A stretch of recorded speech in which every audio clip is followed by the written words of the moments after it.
Alright, so if we want to make an elevation map, like so, or like so, first of all we need to get an earlier file of your track in Blender.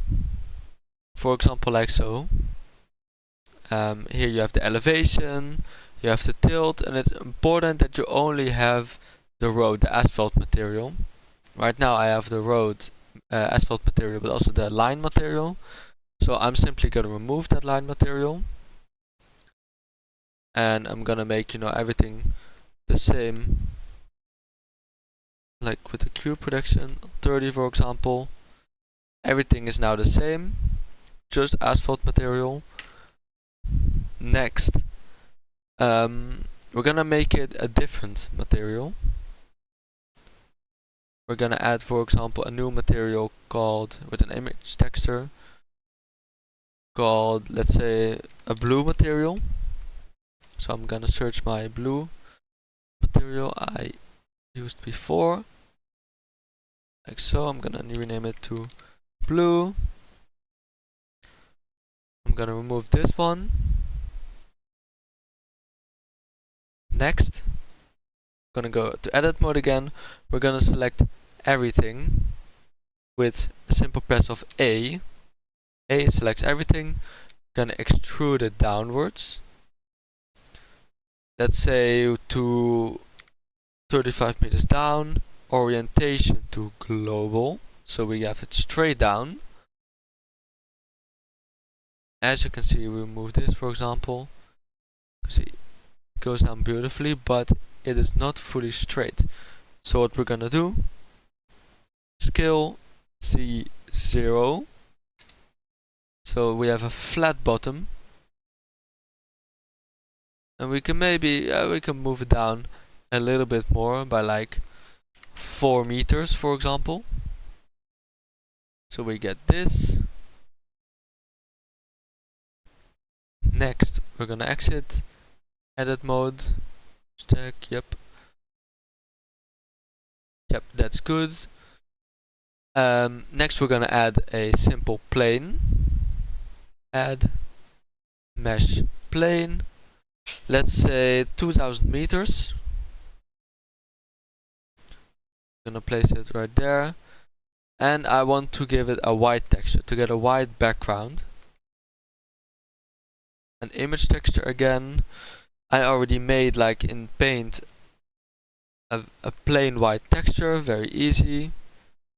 A white, color white, perfect. Gonna limit it to white. Alright.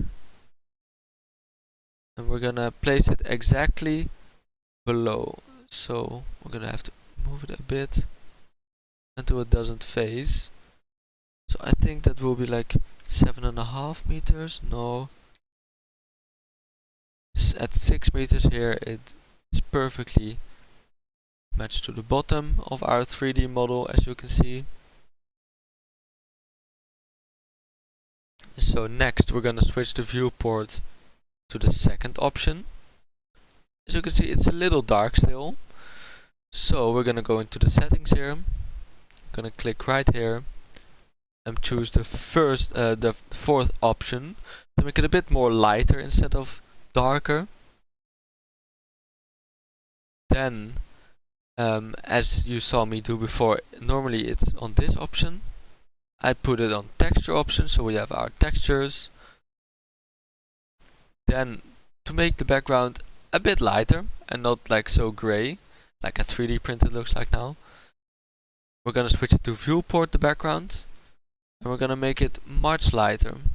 We're gonna use the eyedropper tool for this, drop it on our white plane, and so the background is white. But there's an outline. We don't want that, so we remove the outline. We're gonna check a few options like shadows, cavity, and depth of field.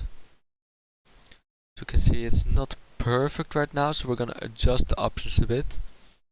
For example, the shadow, we're gonna do that to, let's say, 0.3. You can fiddle around a bit with that. the more shadow you use, the darker the image will get, but you also have more shadows, like so, right here. Next cavity, we're gonna put it to both. We're gonna make it a bit lighter, so we're gonna put this to 2, value to 0.5. You can fiddle around with these settings as well. This one 0.5 and value to 0. And these are also options for preference. You can definitely play around with this. Alright, so the background is a bit too dark again. Use the eyedropper tool again to make it white. And as you can see, the way you pan, the image will get, or like the plane will get a bit darker or lighter, depending on how you want it to, how you want to pan your image. I think like so it matches perfectly, and otherwise you change the background to make it more lighter, for example, like I will do right now. Perfect. And once you're happy with this, you can also play around with the shadow orientation to have it stronger or have a different orientation. I like this, maybe a bit more like so.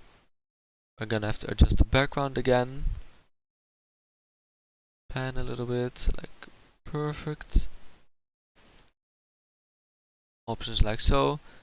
Then, a very important step for the export. We're gonna make it a bit higher. I think 4K resolution is good. I think if you put it any higher, or like way higher, it will be way too big of an image. Like the file size. Then to the output tab here, you can leave this like this, but the color management tab is very important, because if you keep it like this, I will demonstrate. If you keep it like this, if we go to view, put render image, your eventual image will look like this, which is way different to what it is like so. This is way cleaner, way brighter. So in color management, we're gonna go push override view standard, not filmic but standard. And if we then export it to again view, render image, the preview is not correct, but that's fine, because if we go to image, save as, again color management override standard, we then save it as, let's say, elevation map wandering, save as image,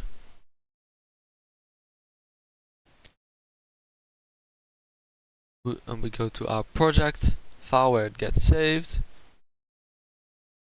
We have our elevation map like you have it exactly in Blender.